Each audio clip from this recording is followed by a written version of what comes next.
गाड़ी ते सीट तो को तहां का सिखे। कैसा ही मोहतरमा?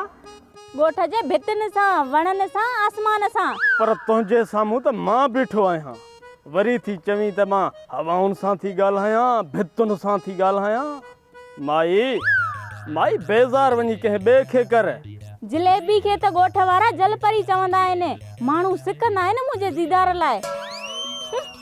ही हवाली वरी बेज़ार तो थे।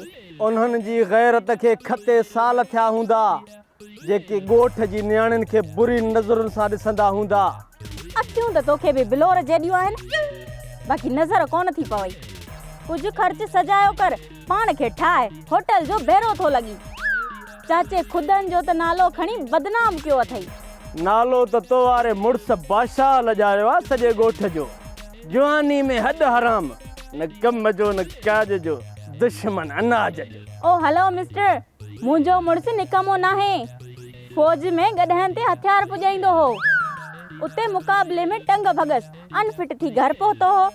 हाणे तू ई ॿुधा, हू सांडरे मुंहुं भगल टंग सां कीअं कमाए। जलेबी भगल त टंग अथसि न, गैरत त जागेसि थी न, समूरो जिस्म त सलामत अथसि न।